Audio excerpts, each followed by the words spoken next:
Hey everybody, it looks like we ran out of time in the last in the last session, so I just want to finish this last part. What I did forget to say was that you should be filling in your note pages on slavery as you get to this section. Everything that is highlighted in red is what you would enter into your slavery note pages. Uh, but at any rate, as far as slaves in the colonies, there are ways that they are going to, as time goes by, begin to share information with one another as they become more and more a part of the American culture. And some of those ways are by building musical instruments and playing songs and making songs, writing songs. Well, not writing so much as uh, because they didn't know how to, for the most part, read and write in that day and age, but they could come up with lyrics for songs that were clues to how to escape if they wanted to escape. And so they would sing songs as they worked in the fields, and the songs that they sang were coded messages about how to escape and the certain signs along an escape route to look for that would indicate you're on the right way to freedom. And one of those songs that was created was called Follow the Drinking Gourd.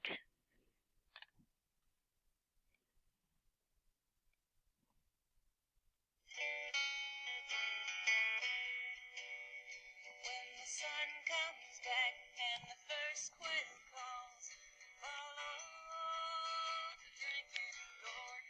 There the old man's waiting for to carry you to freedom. Follow the drinking gourd. Follow the drinking gourd. Follow the drinking gourd.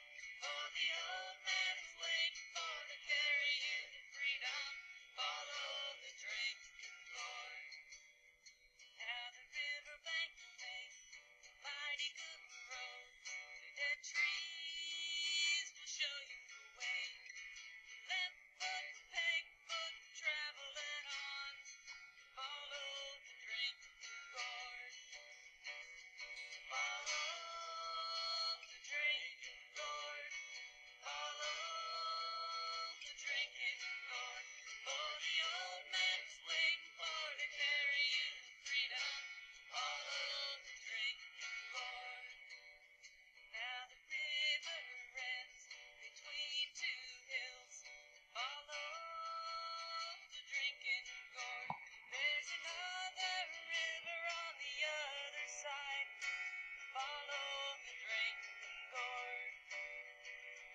Follow the drinking gourd. Follow the drinking gourd. For the old man's waiting for to carry you to freedom. Follow the drinking gourd. When the great big river meets the little river, follow the drinking gourd. For the old man's waiting for to carry you to freedom. Follow the drinking gourd. Follow the drinking gourd. Follow the drinking gourd. For the old man's waiting for to carry you to freedom. Follow the drinking gourd. Follow the drinking gourd.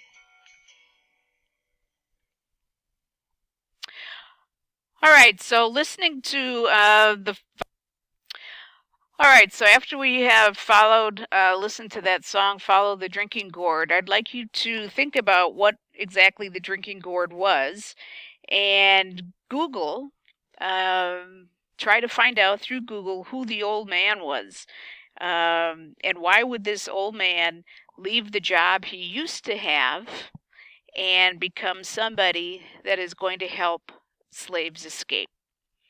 And there should be a place in Schoology for you to reply to those two questions. So what is the drinking gourd? And secondly, and you'll have to Google this, who is the old man in the drinking gourd? What was his job before he helped slaves escape, and why would he help slaves escape? All right, thank you, everybody. Have a good one.